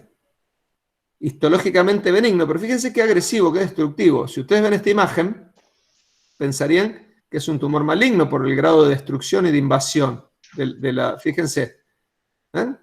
Sí. Que rompe la cortical, que le invade, fíjense, un gran tumor. Ya, histológicamente era benigno, era un tumor de células gigantes, pero se comportó como un maligno porque fue muy destructivo. ¿Se entiende? Sí. Bien. A ver si tengo... ¿dónde está? ¿Ven? Aproximadamente 10% de transformación sarcomatosa, alta tasa de recidiva, y la irradiación se cree que es uno de los posibles agentes que pueden favorecer la transformación sarcomatosa. Ah, perfecto. Esto es importante. El tumor células gigante, a ver, para que, miren, para que se den cuenta cómo hay que estudiar los tumores. Acá les pongo. Tumores células gigantes. Tienen que saber qué tipo de tumor es, dentro de qué grupo está. Características de presentación, sexo, edad. Fíjense, afecta más a mujeres y en general jóvenes, entre 20 y 40 años. Sí. Y esto, localización, que es epifisario y es excéntrico. Se lo ve mucho alrededor de la rodilla y radio distal, lo que les mostré recién, es bastante característico. Y después las imágenes, las características radiológicas, que es radiolúcido, que es expansivo, que está en la epífisis y excéntrico, que adelgaza la cortical y que muchas veces la rompe, que no tiene límites, y tener más o menos nociones de tratamiento. Así se estudia un tumor, cualquiera, el que quieran. Sí. Fíjense, Profe, vamos. eso de pompas de jabón, ¿cómo vemos? Ay, ¿nunca hiciste una burbujita de jabón? Sí, bien. me sonaba, pero no sé si... A ver, si estuvieran soplando fíjense, ¿ven? Esto, Perfecto. ¿ven? Esto, esa imagen que se llama balonizada. A ver. O esto, o esto, ¿ven? Esto. Hay radiólogos muy románticos que compararon a esto con una pompa de jabón, como las catáfilas de cebolla, o como la imagen en sol naciente. La verdad que hay que ser muy romántico para... Sí. O estar muy enamorado o estar muy fumado. Claro, no sé. Sí, tal cual. En fin. Uy, cierto que están grabando. Esto... Bueno, espero que lo editen. Profe, perdón, es que tengo otra duda. Estábamos con muchas dudas, profe. Bien. Volvemos a fractura y hablemos de fractura de pierna, de diáfisis de tibia peroné.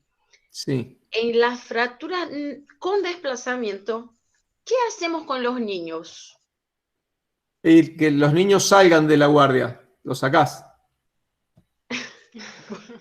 O el niño fracturado. El niño fracturado. La fractura en el niño, entonces, ¿no? ¿Qué hacemos con los niños? Ahí está. Bien.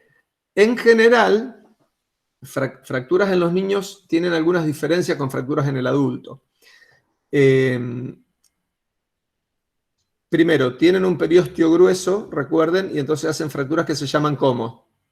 Tallo verde. Tallo verde. Perfecto. Tienen un cartílago de crecimiento, o sea que pueden hacer un tipo de fractura muy particular que son ¿De bambú? No. Los desprendimientos epifisarios. Bien. Pero además, los chicos tienen dos características que no presenta el adulto. Uno, un gran potencial de osteogénesis, o sea, curan muy rápido. ¿Sí? Una fractura de pierna que a lo mejor un adulto promedio llevaría entre 3 y 5 meses en consolidar, un niño a lo mejor en 1 mes y medio consolidó. Sí. Y por otro lado, como tienen potencial de crecimiento, tienen un potencial de corrección plástica. Quiere decir que toleran mejor algunas angulaciones o desplazamientos que lo corrigen con el crecimiento. Entonces, En los chicos somos menos exigentes con las reducciones. Ah, bueno, perfecto. Podemos hacer con una fractura desplazada de pierna, por ejemplo, angulada, a lo mejor podemos hacer una reducción cerrada y un yeso, y puede quedar medianamente bien, y sabemos que no va a tener un yeso 5 meses. Entonces, la recuperación es más rápida, la rehabilitación es más rápida, indicamos menos cirugía que en los adultos. Pero en caso de fracturas desplazadas que no se puedan reducir, pueden estar indicadas las osteosíntesis. Perfecto. Hay osteosíntesis particulares para los chicos, que no son las de los adultos. Utilizamos distintos materiales y distintas técnicas. Utilizamos, por ejemplo, en fracturas de pierna lo que llaman clavos elásticos, son clavos más finos, que se colocan de distinta manera el clavo endomedular, que no se hace el fresado que se hace en un adulto. En general, colocamos materiales que los colocamos para después extraerlos, porque el chico con el crecimiento puede presentar complicaciones si dejamos los materiales de osteosíntesis, pero pueden llegar a requerir algún tipo de osteosíntesis dependiendo de la fractura, sí. Bien. Bueno.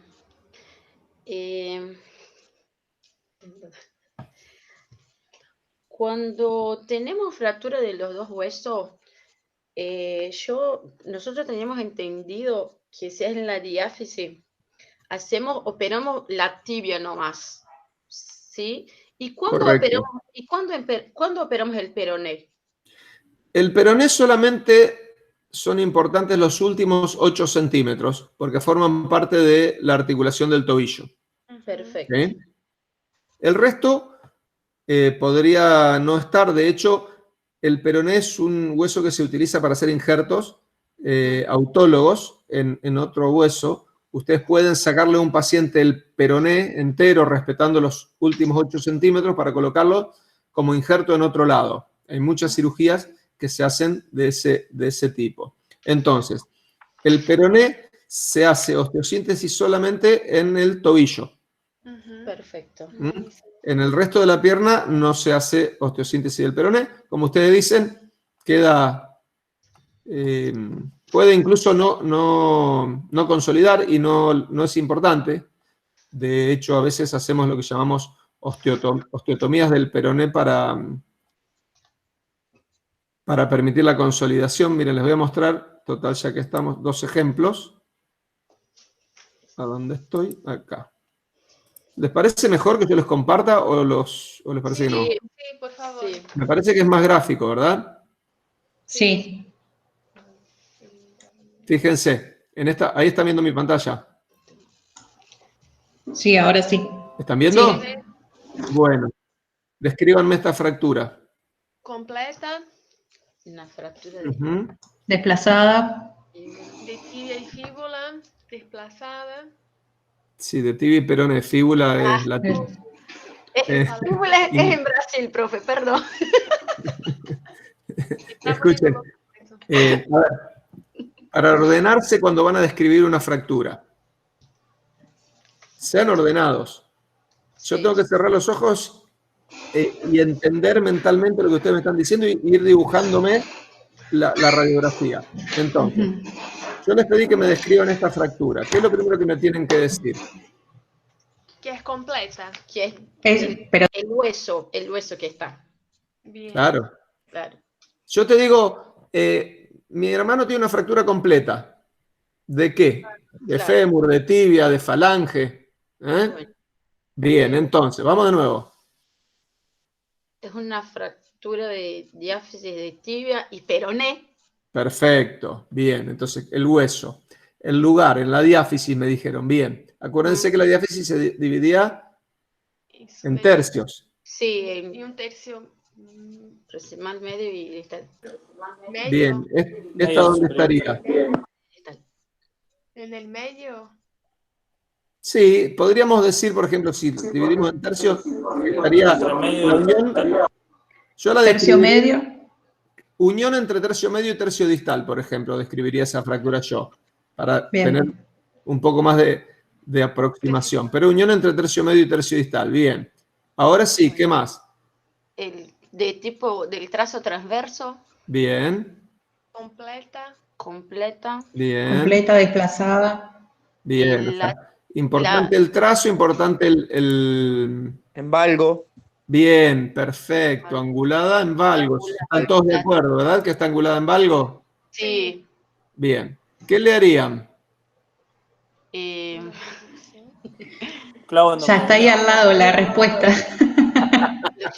Bueno, o sea, Osteosíntesis. siempre las fracturas diafisarias de huesos largos, sobre todo tibia y peroné, el tratamiento de elección es el enclavijado endomedular, ¿verdad? Endomedular.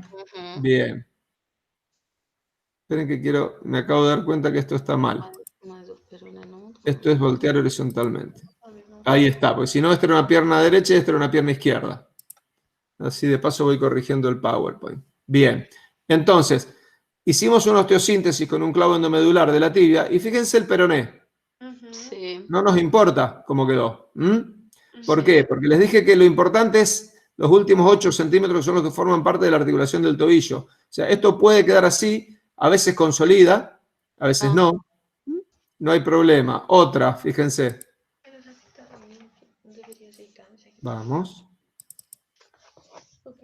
Bueno, mi compu no anda bien, pero les quería mostrar esta que también, lo mismo.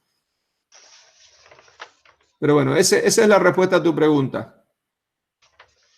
Gracias. Muchas gracias, profe. Bien. Bueno, 3 minutos. Joel preguntó, a ver, vamos a dejarla descansar a Lorenz, que preguntó toda la tarde. Un éxito, gracias por ayudar. Muchas gracias, profe. Joel me pregunta cuál es el tratamiento de la hernia de disco en paciente con afección de la vida diaria. Bien, y con esta pregunta, si les parece, nos vamos. Cirugía. Ahora les voy a contestar la pregunta que me hicieron de osteomielitis. La que pasó por atrás de la doctora Galati, que es infectóloga, que no se da cuenta que estamos en cámara. Ay, no. Los chicos me preguntaban cuál sería el tratamiento de elección en una osteomielitis hematógena aguda en un niño. Antibiótico de elección. ¿Cuáles son los gérmenes más frecuentes? Yo dije estáfilo y estrepto. ¿Está bien? Muy bien. Dice que sí. Bien. Y hemófilos en chicos de menos de dos. No vacunados. Bien, en mi época no había vacuna, por eso. Ahí quedé. Pseudomonas también, profe. Cuando hay heridas por clavos y eso, puede haber. No, Luciano, pero estamos hablando de osteomielitis hematógena aguda. O sea, si hay una herida y un clavo. Perdón, no escuché hematógena aguda, perdón. En chicos. ¿Y el antibiótico de elección cuál sería? Dependiendo de la edad. Un chico, dependiendo de la edad. Dependiendo de la edad también va a pensar en el germen. Bien. Estoy en vivo, ¿podés hablar? Perdón. Te estoy preguntando a los chicos cuál sería el tratamiento de elección. Soy infectóloga de adultos. ¿Qué antibiótico le harías a un chico de 8 años que tiene un diagnóstico de osteomielitis hematógena aguda? Para cubrir estáfilo y estrepto. Endovenoso, obviamente. Y penicilina te cubre mejor el estrepto, pero el aureus te lo deja fuera. Así que habría que... Doctora, es una pregunta de examen. Cefalosporina. ¿Qué antibiótico le harías de elección? ¿Qué opinan los alumnos? Yo tengo oxacilina o cefazolina de 3 a 12 años. Bien. Cefalosporina de tercera sería. No, de primera. No, céfalo de primera, perdón. Sería ceftriaxona, no sería la indicación correcta. Oxacilina no hay en el país. Está en todas las guías de todas las recomendaciones de todos los tratamientos, pero en Argentina no hay oxacilina, o sea que sería una céfalo de primera. Perfecto. Bien. Bueno, Muy amable. no estuve tan lejos. Bueno, gracias, doctora. Gracias. Somos completos acá en casa. Bien, voy a la hernia de disco, chicos, y con esto termino porque tengo que ir a cocinar para hacer la comida. Somos completos. Nosotros también, así que... Bien. A ver. ¿Cómo sería la sintomatología porque estamos entrando a este paciente por un lado o podríamos entrar por el otro. Entonces, Joel nos cuenta que el paciente tiene una hernia de disco y dice que tiene afección de la vida diaria. Entonces, yo le pregunto a Joel, que supongo que está por ahí, ¿qué síntomas presenta el paciente con una hernia de disco? Lumbalgia. Joel, no soy Joel, pero... No soy Joel, pero... Y depende de la ubicación de la hernia. Bien, bien. Ahí va queriendo. Joel no quiere hablar o está con el micrófono apagado. Dice dolor lumbar o parestesia. Bien. ¿Parestesias en dónde? No tiene micrófono. Bueno, pero el miembro inferior. El miembro inferior. Y sí, ya si tenés una lumbalgia y parestesia en el miembro inferior, me pego un tiro en... O sea, digo, no tendría mucho que ver, pero... tendríamos que evaluar los signos de la SAGE, tendríamos que evaluar en puntas de pie y en talón para ver si es un compromiso del crural, si es un compromiso del ciático y esas cosas. Bien, perfecto. O sea, ustedes se dan cuenta que estamos entrando al revés. Ustedes me están diciendo que el paciente tiene una hernia de disco, entonces yo digo, ¿qué sintomatología presentaría? ¿Por qué? Porque depende de la gravedad de los síntomas va a ser el tratamiento. Un paciente que tiene una hernia de disco, que no es voluminosa y que no le trae más que alguna lumbalgia ocasional y con los esfuerzos, ustedes podrían pensar en un tratamiento conservador. ¿Qué podría ser, por ejemplo? A ver qué les parece ese paciente. Con la hernia de disco no muy voluminosa, una protrusión, una hernia pequeña. Primero medidas. Bien. Medidas higiénico-dietéticas. Higiénico-dietéticas como primera medida. Perfecto. O sea, control del peso, si es un gordito que baje de peso, si tiene sobrepeso que baje de peso. Yoga nos pone Joel, y está correcto, estamos hablando de alguna actividad física. La actividad física sería en periodos de no dolor, ¿verdad? Y en el periodo de dolor, quizás sí, como él propone, reposo y kinesioterapia. Ese paciente que a lo mejor tiene una lumbalgia ocasional, como les decía, un día que hizo un esfuerzo más de la cuenta o que estuvo tensionado y que no tiene un gran dolor y que cede con analgésicos, también podríamos hacerle algún analgésico, ¿verdad? Sí. Un AINE, que puede ser inyectable, puede ser vía oral. Ese es un paciente, Joel, el que presenta una hernia de disco con esas características y sería un tratamiento conservador. Ahora, si vos tenés un paciente con una lumbociatalgia aguda, por ejemplo, como decía Luciano, con parestesias en todo el miembro inferior, con déficit motor, debilidad, con un LASEC positivo, que haces una resonancia magnética que tiene una hernia voluminosa, que ocupa el foramen, que comprime la raíz y que... Y acometimiento de los esfínteres, ¿no? Claro, y que podés iniciar un tratamiento quizás conservador, pero que no cede y que después de 2, 3, 4 semanas persiste con ese dolor, ese paciente va a necesitar un tratamiento quirúrgico. Entonces, vamos de nuevo. La hernia de disco, como les dije al principio, para cualquier tratamiento, ustedes tienen dos opciones siempre, conservador o quirúrgico. Lo que tienen que saber es identificar a qué paciente le van a hacer uno y a qué paciente le van a hacer otro. Y después definir, a ver, si el tratamiento es conservador, como ustedes dicen, reposo, kinesioterapia, analgésicos, ejercicio. Si el tratamiento es quirúrgico, en general, bueno, el tratamiento quirúrgico de las hernias de disco es la disectomía, o sea, la resección de la hernia. Perfecto. ¿Se entendió, Joel?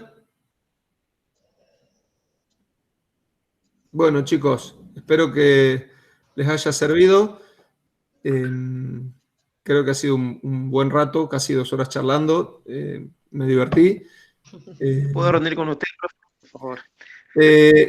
Hay un par de acá que rinden conmigo, así que ya les dije. Ay, pero que diga cuáles, por favor. El jueves 10 menos 5 les digo, les prometo. Ay, me muero. Bueno. Decime la letra por lo menos, así descartamos algunos. La primera Una letra. Les puedo decir que el apellido, no el nombre, el apellido tiene más de una vocal. Pero, no. no, hablando en serio, ¿no vamos a saber con quiénes rendimos? Van a saber cuando nos veamos la cara. Profe, pero ¿sabés qué? Hay chicos que ya tienen la mesa y Eso es rinden verdad. el viernes. Y nosotros todavía no sabemos. Bueno, porque es lo que les dije. A nosotros nos pidieron desde la cátedra que nos comuniquemos con ustedes entre 24 y 48 horas antes. O sea, Entonces ya podés decir, ya tenemos 48 horas. No. Yo no. El cirujano. O sea, ustedes van, la modalidad es así, van a rendir con 2 especialistas, un cirujano y uno de alguna de sus especialidades. Igual que si fuera presencial. Ustedes cuando van a rendir y entregan la libreta tampoco saben hasta que no entregan la libreta quién está. O sea, son otras medidas, pero estamos viviendo algo aquí. ¿Cómo? Que estamos viviendo algo distinto. Apoyo a la compañera, ¿eh? Yo también apoyo compañera. Igual yo rindo en Baigorria. Para nosotros que estamos acá en vivo con vos, me Me parece están grabando, chicos. No me hagan, no puedo meter la pata. Les mando, Bueno, perdón, profe. chicos, un abrazo grande. Suerte para todos. Gracias. Y, bueno, nos estaremos viendo con algunos. Gracias, Saludos. gracias, profe. Muchas Gracias a gracias. los chicos del Centro Estudiantes. Nos vemos el Saludos. jueves. Chao. Nos vemos el jueves.